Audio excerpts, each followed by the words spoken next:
Hello everyone, welcome back to Vinayak education. मैं हूं प्राची नागर और हमने स्टार्ट करा है एमपीपीएससी एमपी जीके की एमसीक्यू सीरीज। तो स्टार्ट करते हैं पहले क्वेश्चन के साथ।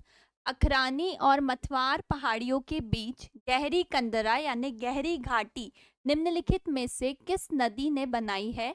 तो पहले हम बात करते हैं कि जो अखरानी की पहाड़ियां हैं ये मध्य प्रदेश के बड़वानी जिले में है।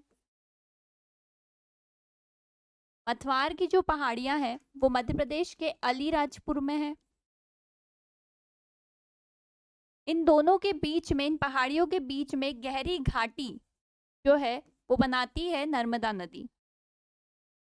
ठीक, आगे बढ़ते हैं नेक्स्ट क्वेश्चन पे।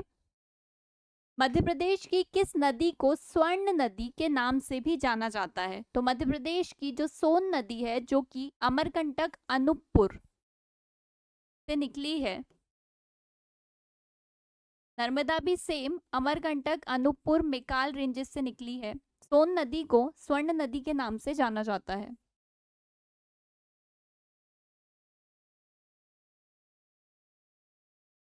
अगर हम बात करें ताप्ती नदी की तो ये निकली है बैतूल में मुल्ताई हिल्स से। चंबल नदी जो है वो निकली है इंदौर के महू जानापाव हिल्स से। आगे बढ़ते हैं नेक्स्ट क्वेश्चन पे। किस झरने को स्थानीय स्तर पर बी फॉल्स कहा जाता है? किस झरने को बी फॉल्स कहा जाता है? ऐसा मानते हैं कि इस झरने झरने का जो पानी है वो चुभता है, तो इसीलिए इसे बी फॉल्स कहा जाता है। तो वो झरना है जमुना प्रपात, जमुना वाटरफॉल। ठीक, और जमुना वाटरफॉल जो है, एक चीज और कि ये पचमढ़ी में है और पचमढ़ी में जल आपूर्ति भी इसी वाटरफॉल के थ्रू होती है। आगे बढ़ते हैं। मध्य प्रदेश में जैव विविधता प्रशिक्षण केंद्र, जैव विविधता प्रशिक्षण केंद्र जो है वो कहाँ पर स्थित है? तो मध्य प्रदेश में जो जैव विविधता प्रशिक्षण केंद्र है ये उमरिया में ताला में स्थित है। अगर पचमढ़ी की बात करें तो ये पचमढ़ी आता है नर्मदापुरम में।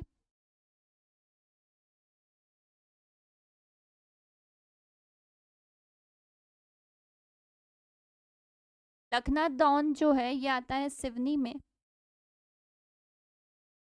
अमरकंटक जो है ये आता है अनूपपुर में।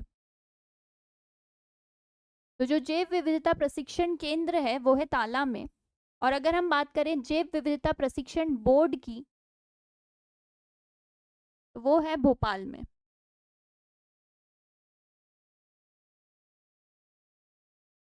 ठीक, नेक्स्ट क्वेश्चन है। मध्य प्रदेश का एकमात्र राष्ट्रीय उद्यान, एकमात्र नेशनल पार्क जहाँ पे बस, जीप, डोंगी और नाव चलाने की भी अनुमति प्राप्त है, तो वो नेशनल पार्क है सतपुड़ा नेशनल पार्क, जिसे 1981 में नेशनल पार्क घोषित किया गया था। ये जो नेशनल पार्क है ये मध्य प्रदेश के उमरिया जिले में है। ठीक, next question.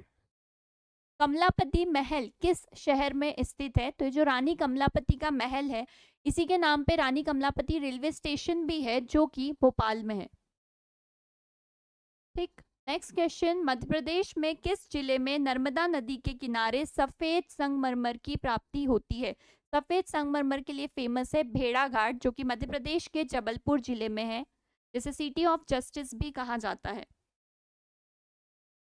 Next question. Khargone जिले में स्थित नावदा टोली ताम्र पाषाण कालीन स्थल, इसकी खोज किसने की थी? तो जो नवदा टोली है इसकी खोज करी थी HD सांकलिया ने।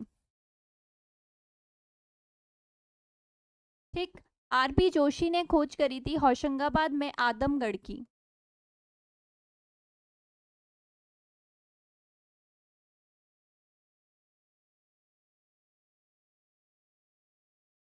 HY त्रिवेणी ने खोज करी थी मंदसौर में आवरा की।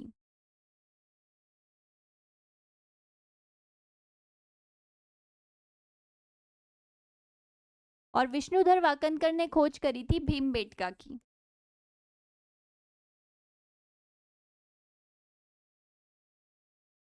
ठीक, आगे बढ़ते हैं नेक्स्ट क्वेश्चन पे। ओके, सो यहाँ पे कुछ इंपॉर्टेंट फैक्ट्स हैं, कुछ तथ्य हैं जो आपके एग्जाम के लिए डायरेक्ट डायरेक्ट इंपॉर्टेंट होते हैं, डायरेक्ट पूछे जाते हैं। सैलाना वन्य जीव अभ्यारण्य जो है वो मध्य प्रदेश के रतलाम जिले में है। मध्य प्रदेश का रेणुकूट कहा जाता है अमरकंटक को। काली सिंध नदी की बात करें तो जो काली सिंध नदी है उसका उद्गम है मध्य प्रदेश के देवास जिले में भी बागली गांव जो है वहां से, उसके वहां पे विंध्य पर्वतमाला से ये नदी निकलती है काली सिंध।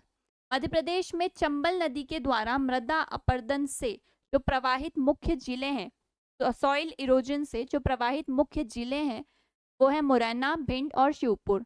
ये तीनों चंबल डिवीजन में ही आते हैं और चंबल नदी के द्वारा प्रवाहित हैं। ठीक, चंबल डिवीजन पूरा।